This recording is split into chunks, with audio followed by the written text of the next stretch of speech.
Hello and welcome to the Grey Matters podcast. And today we're pleased to announce that this is our first video podcast in a series of many more to come. And today we're joined by none other than Mr. Navneet Anand, founder and director of Grey Matters. And sir, first up, I would really like to congratulate you on securing the trademark for your company.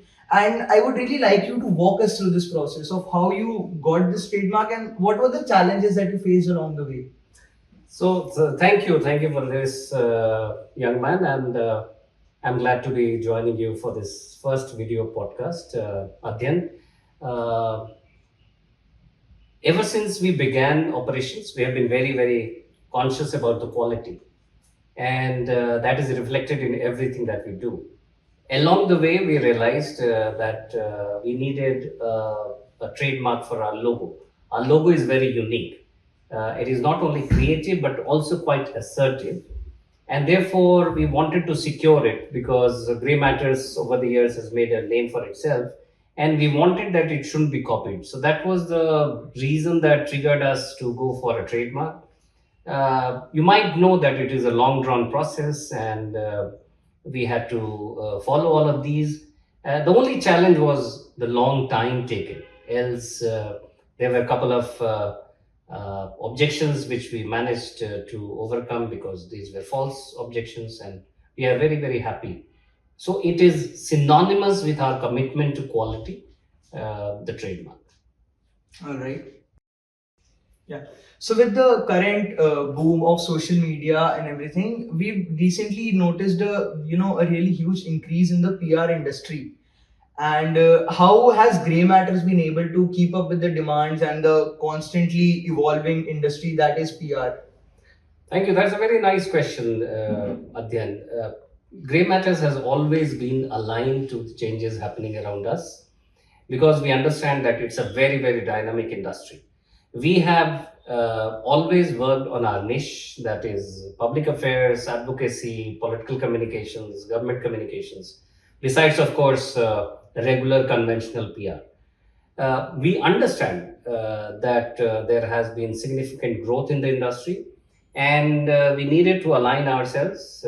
So, by spending attention on quality, transparency, the kind of services that we provide, our ability to mine the policy and political landscape, our ability to design very compelling campaigns, have some of the reasons that we have sustained despite this being a very highly competitive industry, including the presence of large number of very big global agencies. But because of our USP, we have managed to hold our foot firmly on the ground and survive. So, following through on your services, I was recently going through your social media page, your Instagram page, and I noticed a really interesting post. It was called Image Ki Raksha, hashtag Image Ki Raksha campaign. And I felt that was a really interesting way to put it. And so, could you walk me through the whole process, the planning, and what led to the creation of this campaign? Uh, I have always putting stiff challenge before my team members who are all very bright, and we somehow do not like the cliched approach to the festivals, the unique days that has become very common. So when Rakhi was around the corner, we thought, how do we create a campaign which could highlight the essence, the values, the significance of this very pious celebration, a bonding of brother and sister. And we came up with this idea called Image Ki Raksha, where we said that this campaign, how we highlighted how we maintain brand and secure the brand identity of our partners. How do we ensure that the reputation is intact? How do we navigate the complex landscape of very highly evolving information, evolution, in explosion, and things like that. So this result was, this campaign was an outcome of intense thinking by the team, and thanks to all the team members who conceptualized this very innovative campaign. Yeah, I must really commend your team on the conceptualization of this campaign. As you know, when I was going through your post, even I was compelled to know ki what is this image ki raksha, like what, how does it work, what it is, and to finally get an answer from you in person behind the working of this whole campaign. I really do feel like this is an excellent way to promote a brand's image and to, to protect the image as you put it. It's also an affirmation of our commitment to creativity.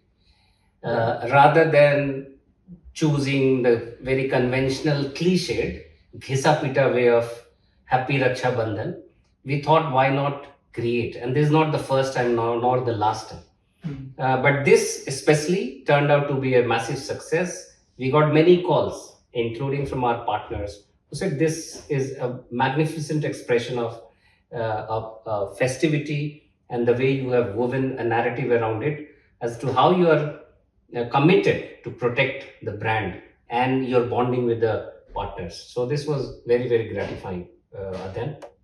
Yeah, thank you so much. Yeah, so as I was going through Image Ki Raksha, I got to know that you're offering a free 5-hour module for small businesses. So when someone signs up for it, what can they expect to gain out of it? What will they learn out of it? I must, before I answer the main question, I must tell you that this Image Ki Raksha coincided with us getting the registered trademark. And that is also a celebration of bonding. We wanted our bonding with quality to be intact, and that is why we went for this registered trademark. And on that, we launched this Image Ki Raksha campaign, where we say that we protect the brand identity of our partners, most diligently, most jealously. I come from an academic background, and I've always believed that as much as you grow, as much as you learn professionally, it is also important to impart training. I go to various communication schools to teach. I learn from people like you, youngsters like you, but I also believe in imparting knowledge, training, education, skill set.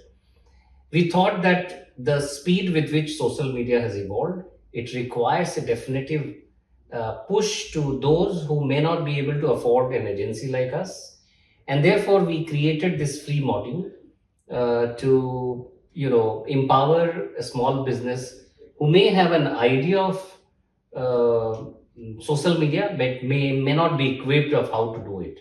So we thought this could be our tiny contribution, our social contribution towards sharing knowledge, imparting uh, skills that would be required to run a Twitter handle or a Facebook page by businesses. How do they do it? So that was the simple aim, and we are very happy with the kind of responses that we have got. Well, that was an impressive answer, Dr. Navneet. And speaking of impressive, I must really congratulate you for, Grey Matters completing 14 years in the industry. And as we all know, 14 years is not at all a short time. And 14 years is not at all a long time. We've still got a long way to go. So, what are your future visions for the company? Where is the company headed? And what future sectors are you looking forward into? I want to give more interviews like this. I want to have more youngsters like you around me. I want my team to look the best in the industry.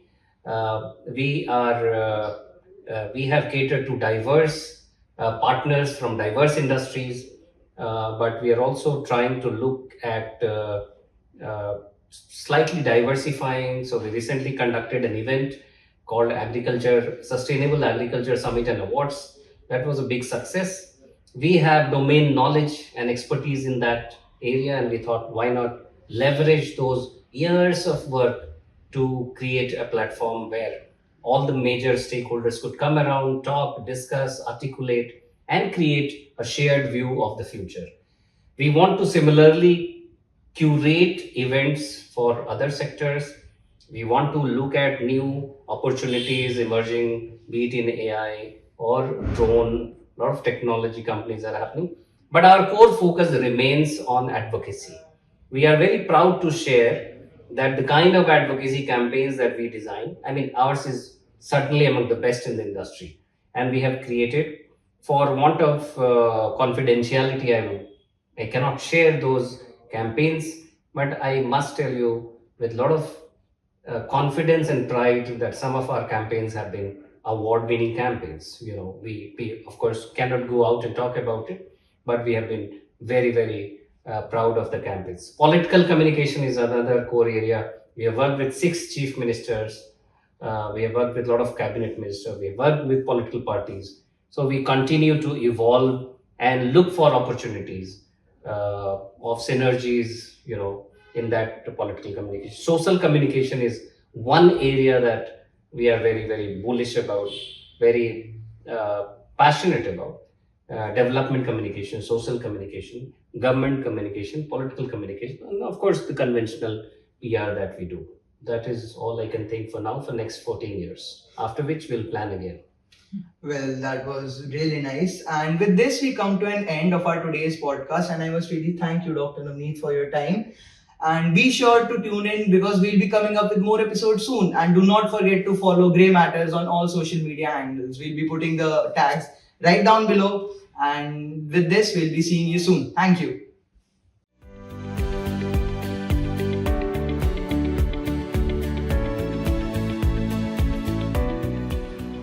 Thank you so much for being with us here today. This was our first video podcast. More to come in the upcoming series. Till then, don't forget to like, subscribe, share, and also write down your thoughts in the comment section below. Bye. Take care.